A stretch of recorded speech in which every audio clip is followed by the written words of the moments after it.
Donc, bien sûr, quand nous regardons à F1, nous voyons donc que le phénotype qui apparaît, c'est uniquement le phénotype sauvage. Ce qui nous permet de dire que le phénotype sauvage, L long, domine le phénotype mutant, L vestigial. Mais ce qui est important de dire, c'est que c'est ça qui va nous permettre d'affecter le grand L à L long et le petit L à L vestigial. Maintenant, le plus qu'on va affecter à grand L, ça veut dire simplement qu'il y a donc un phénotype sauvage. Le plus là va désigner le caractère sauvage donc, de ce caractère-là, l'aspect sauvage de ce caractère. Donc, grand L qui est dominant désigne donc L long et petit L va désigner donc L vestigial. Donc, on va procéder au choix des allèles.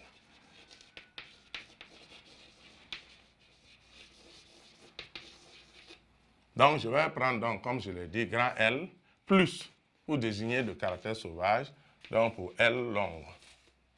L long. Et petit L pour L vestigial. Donc pour L vestigial. Donc maintenant, nous voyons qu'en F2, nous avons des proportions donc, qui sont données 77%, 25% et 23%.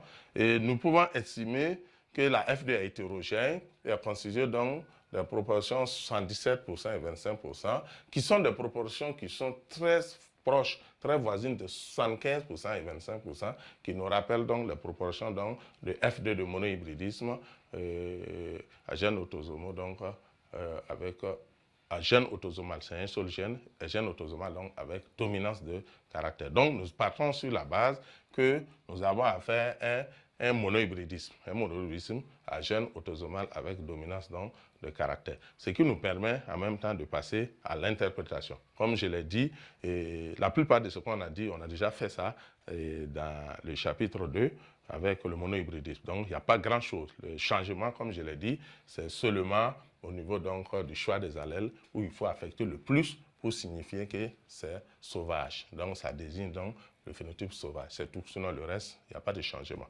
Donc dans l'interprétation,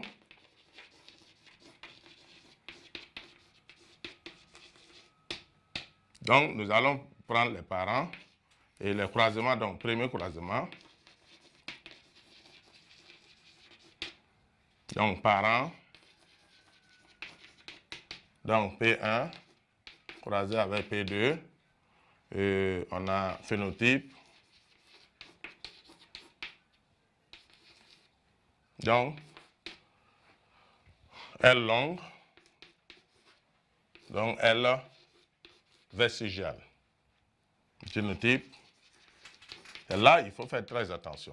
Puisqu'on parle d'interprétation chromosomique, donc il faut représenter par des chromosomes. Donc voilà, je représente des chromosomes. Ça doit avoir la même longueur. Et les loci doivent être face à face. Il ne faut pas les décaler. Un petit trait pour désigner l'emplacement de l'allèle. Donc je vais mettre grand L, grand L.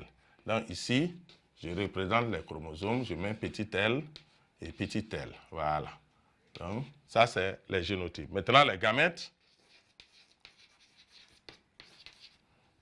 Gamètes, je vais avoir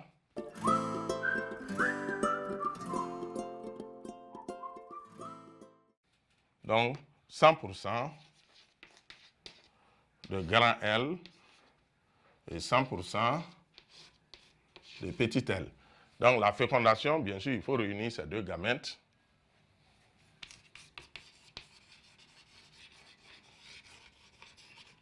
Donc si je réunis ces deux-là, je vais avoir grand L et petit L. C'est un hétérozygote. Donc ça va me donner grand L et petit L. Donc ça me donne un génotype hétérozygote, grand L, petit L qui me donne à F1, donc 100% de... j'avais oublié mes plus, il ne faut pas les oublier. L plus. Donc, je vais compléter.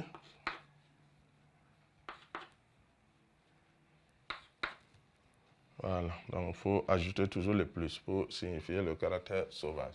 Donc ça me donne 100% donc de drosophile aux ailes longues. Phénotype sauvage, ailes longues. Donc, je vais écrire donc que ces résultats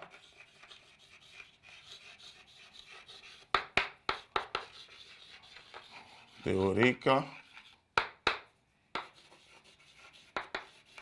sont conformes aux résultats expérimentaux.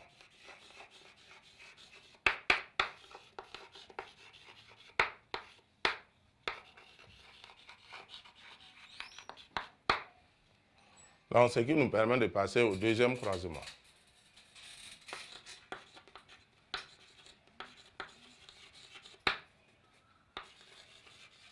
Donc, le deuxième croisement, on va croiser F1 avec F1. Donc, les parents, donc F1, croisé avec F1, phénotype. Donc, on a L long croisé avec L long, même si on sait que c'est des hétérozygotes. Génotype. Génotype, je vais avoir donc grand L plus, petit l, grand L plus, petit l. Donc gamète, je vais avoir donc 1,5 de grand L plus, 1,5 de petit l. Ici également 1,5 de grand L plus, puis 1,5 de petit l. Donc, ce qui nous permet d'établir un échiquier de croisement.